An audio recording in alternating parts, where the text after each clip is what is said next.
ଜୟ ମା ସୁରସୁନ୍ଦରୀ ଯେଉଁ ଉପାୟ ଦେବା ପାଇଁ ଯାଉଛି ଏଥିରେ ସମାଜରେ ମାନ ସମ୍ମାନ ସୁଖ ସୌନ୍ଦର୍ଯ୍ୟ ଆପଣଙ୍କ ସୌନ୍ଦର୍ଯ୍ୟ ଦ୍ୱାରା ଅନ୍ୟମାନେ ଆକର୍ଷିତ ହେବେ। ଯେକୌଣସି ରୋଗ ବର୍ଷ ବର୍ଷ ଧରି ଅଛି ରୋଗରୁ ମୁକ୍ତି ପାଇବନାହାନ୍ତି ସେଥିରୁ ସମ୍ପୂର୍ଣ୍ଣ ମୁକ୍ତି ପାଇଯିବେ।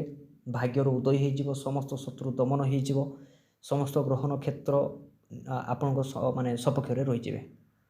ତ ଏ ମନ୍ତ୍ରକୁ ଯଦି ଜପ କରିପାରିବ 108 ଥର ଲେଖା ପ୍ରତ୍ୟେକ ଦିନ ଜପ କରିବା ପାଇଁ ପଡ଼ିବ। ଯଦି ଜପ ନ କରିପାରୁଛ କୌଣସି ସିଦ୍ଧ ପୁରୁଷଙ୍କ ଦ୍ୱାରା ଏ ମନ୍ତ୍ରରେ ତାବିଜ ତିଆରି କରି ଧାରଣ କରିପାରିବ। ତ ତାବିଜ ତିଆରି କରିବାର ବିଧି ହେଉଛି ଡାଳିମ୍ବ କାଠି, ଡାଳିମ୍ବ ଯଦି ଘରେ ଅଛି ତ ଡାଳିମ୍ବ କାଠି ପ୍ରୟୋଗ କରନ୍ତୁ, ନହେଲେ ବଜାରରେ ମିଳୁଛି ତ ତାହା ଅରିଜିନାଲ କି ନୁହେଁ ଜାଣିପାରିବେନି। ତେଣୁ କୌଣସି ଜାଗାରେ ଦେଖନ୍ତୁ ମିଳୁଛି, ଆମ ପ୍ରକୃତି ତ ଅଛି, ଗଛ ତ ଅଛି ପ୍ରକୃତିରେ, କେଉଁଠି ବି ପାଇଯିବେ ଡାଳିମ୍ବ କାଠି। ଡାଳିମ୍ବ କାଠି ତାକୁ ଆଣିକି ସେଥିରେ ଗୋରଚନା ମହୁ ଆଉ କୁମକୁମ ଏ ମିଶେଇକି ଗୋଟେ କାଳି ପ୍ରସ୍ତୁତ କରିବେ। ଏବେ ସେ କାଳିରେ ମନ୍ତ୍ରକୁ ଲେଖାଯାଏ।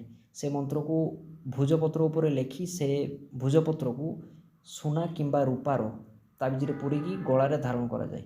ଯଦି ଗଳାରେ ଧାରଣ ନ କରୁଛନ୍ତି ପୁରୁଷମାନେ ଦକ୍ଷିଣ ବାହୁରେ ଆଉ ସ୍ତ୍ରୀମାନେ ବାମ ବାହୁରେ ଧାରଣ କଲେ ମଧ୍ୟ ସମ୍ପୂର୍ଣ୍ଣ ଫଳ ପ୍ରାପ୍ତି ହେବ।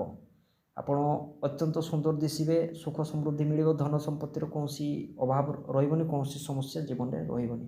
ଏବେ ମନ୍ତ୍ର ଶୁଣ, ଯଦି ନିଜେ ମନ୍ତ୍ର ଜପିବ ତ ଦେହି ସୌଭାଗ୍ୟମ ଆରୋଗ୍ୟମ ଦେହି ମେ ପରମମ ସୁଖମ ରୂପମ ଦେହି ଜୟମ ଦେହି ଯଶୋ ଦେହି ଦ୍ୱିଷୋ ଜହି। ବାସ୍ ଏତିକି ହିଁ ମନ୍ତ୍ର। ନିଜେ କରିପାରିଲେ ଭଲ, ଯଦି ଅନ୍ୟକୁ କରେଇ ପାରିବେ ତଥାପି କୌଣସି ସିଦ୍ଧ ପୁରୁଷକୁ କରିକି ନିଜେ ଧାରଣ କରନ୍ତୁ।